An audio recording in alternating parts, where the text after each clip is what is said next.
Quick side note on And side note here. Side note.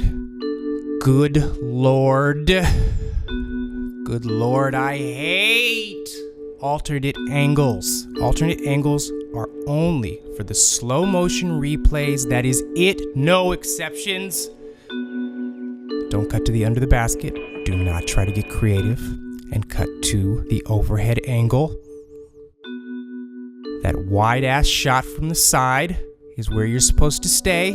Sure, some annoying dude's hand may pop up in the camera shot every once in a while, but that's just what you deal with, okay? That is where you stay.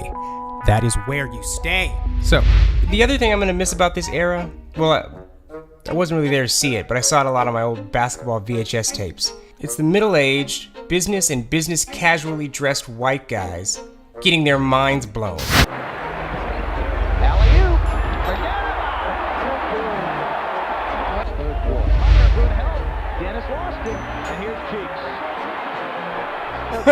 Don't see a lot of that these days. I'll just say this one thing here. I don't care what Russell says. I don't care what the NBA says. I don't care what Mountain Dew says. They say don't pregame to slow jams. Pre-gaming to slow jams is a staple of the NBA.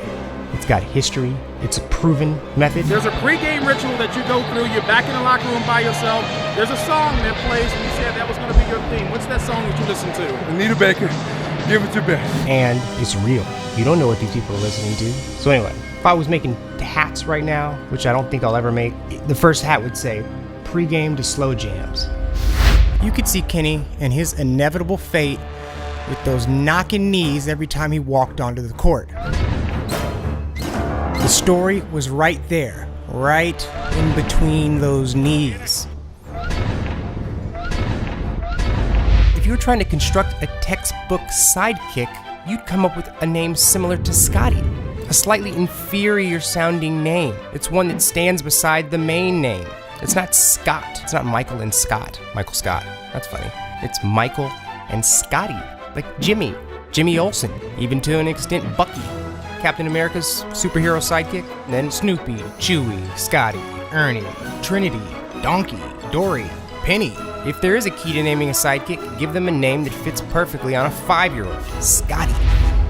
An all-time great, non-bucket-making highlight is essentially the unobtainium of NBA video packages. Or maybe it's the adamantium, I don't know. That's why we see this clip, this Shaq dive to the floor. We don't see it so much in finals packages, but we see it in all the other ones throughout the season. And we see it for a lot of reasons. It's a perfect clip for editing. It even includes its own transition. When Shaq fills up the frame, it's a perfect transition that cuts into the next clip or even an in-screen with graphics. Alright, hang on with me, this isn't all editing talk. It's also Shaq on the floor, and that's rare. But one problem is that he didn't even save the ball, which in theory is not a good reason to include it in a highlight reel.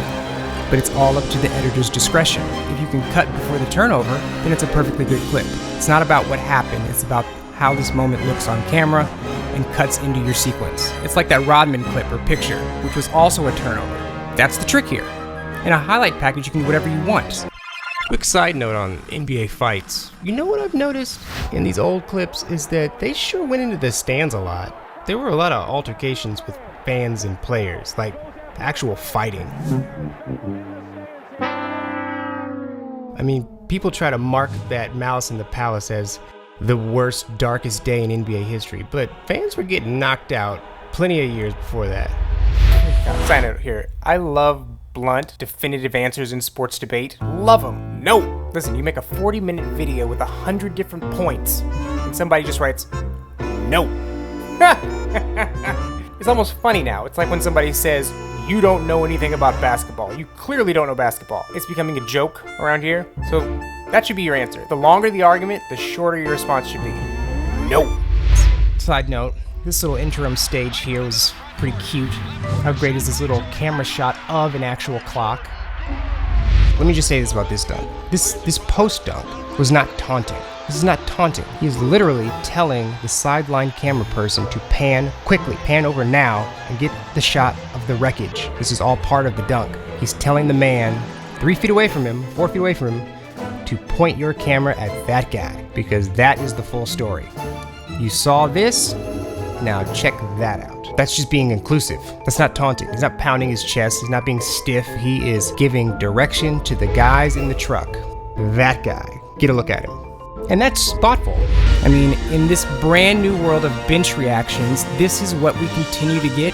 Is this towel snap the best finals bench reaction shot of all time?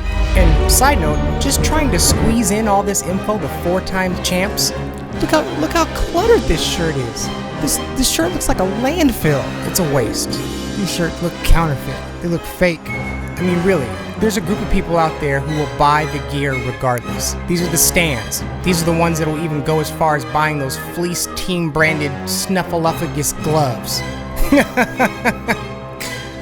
But then there's the ones on the fence. That's me.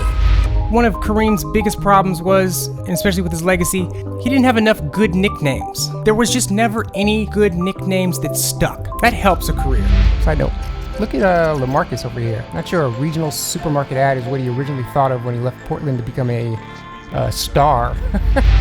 Side note, Patrick Ewing used to dunk the potatoes out of the ball.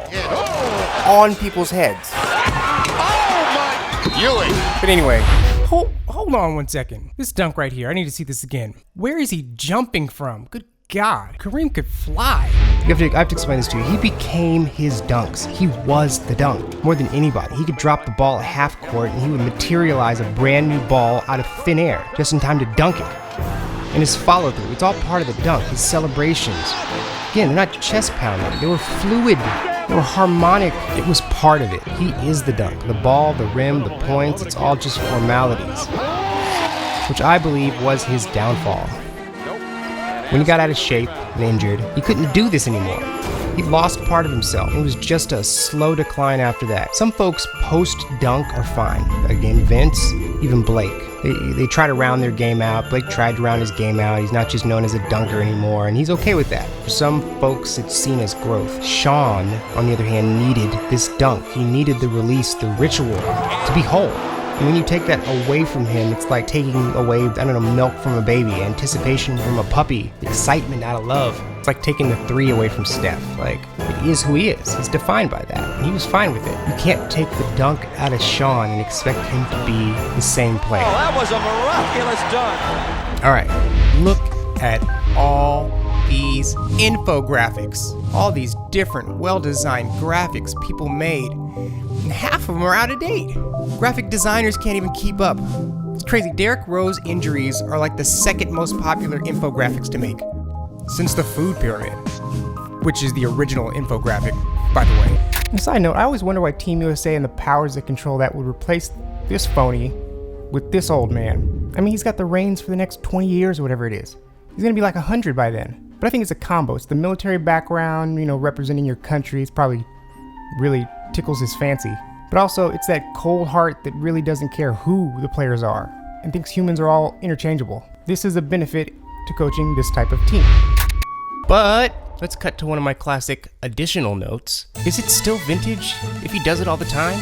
I mean, they've been saying vintage Vince or turning back the clock since 2012. I mean, he does this stuff regularly. He's still dunking on people.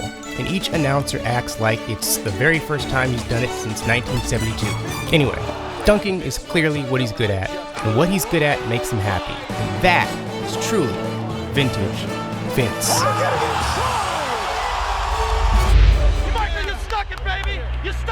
This is just amazing to me. We got local Chicago sports anchor and Michael Jordan. Nobody in between. Biggest moment of Jordan's career just took place. And this is what he goes with. Michael, you stuck it, baby! Michael, you stuck it, baby! You stuck it! Yeah! Yeah!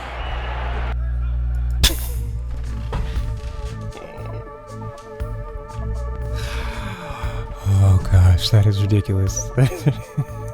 That is ridiculous. That guy failed so badly. He failed so hard. That's why we've never seen this. Okay, obviously what's taking place here is this is a local Chicago news organization, and they have prime under the basket position. He runs up, he's in the middle of the huddle, he grabs a hold of Michael Jordan, he has the chance to get the very first on-camera reaction soundbite, and he's overcome by his joy as a fan, and he says, Michael. You stuck it, baby! You stuck it! And then we get the uniconic response from Jordan. Yeah! Yeah! Which nobody remembers. Nobody remembers that. All right, let's take this back. Side note, we're not even addressing the curse. The curse? The curse of an ugly ass head. Where it's even more important to get ahead of this. Oh, I gotta stop that.